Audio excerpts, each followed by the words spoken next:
Salut, aujourd'hui je vous présente 3 hormones ennemies de la testostérone. Alors regarde bien cette vidéo, envoie à ton pote qui n'a plus d'érection le matin pour pouvoir l'aider à récupérer cette testo. On le sait, testostérone améliore la prise de muscle, la combustion des graisses, physique plus athlétique, t'es en meilleure santé, meilleure forme, t'as tout à y gagner. Commençons directement ce classement par la première hormone ennemie de la testo qui est l'œstrogène. Non, ce n'est pas le cortisol comme tu pourrais t'en douter, mais bien l'œstrogène.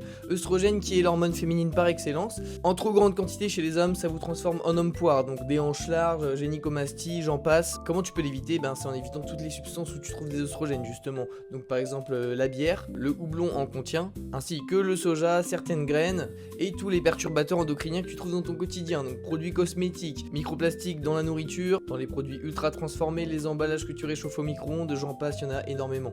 En deuxième, nous avons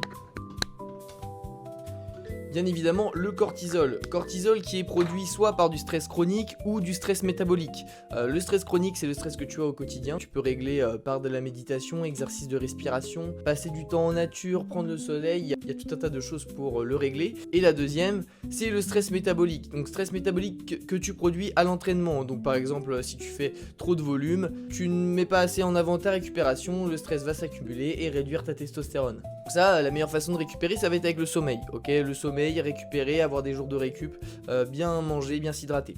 Passons à la troisième.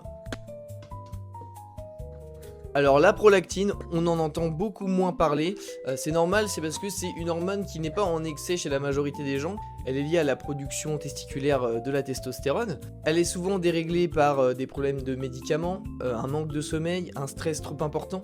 Et elle est souvent liée aussi à la dopamine. Dopamine qui va justement monter quand tu vas te BR en regardant du contenu pour adultes justement. Quand tu vas faire un excès de cette pratique, ta prolactine va tout le temps monter, ok, tout le temps monter. Et à la longue, elle va réduire ta production testiculaire et c'est normal, c'est lié, ok. Donc je te conseille de ne pas te gouner toute la journée, à toute heure, ok. Il faut garder un équilibre dans sa vie. N'empêche que cortisol, prolactine, œstrogène peuvent être réglés avec un bon sommeil, un moins de stress, va engendrer une meilleure récupération, meilleure production hormonale la nuit, d'accord? Si tu as des questions, n'hésite pas à les poser, va voir dans la bio, Prime Protocol, ça sort bientôt pour améliorer tes hormones, ton visage, ton physique, tout y est.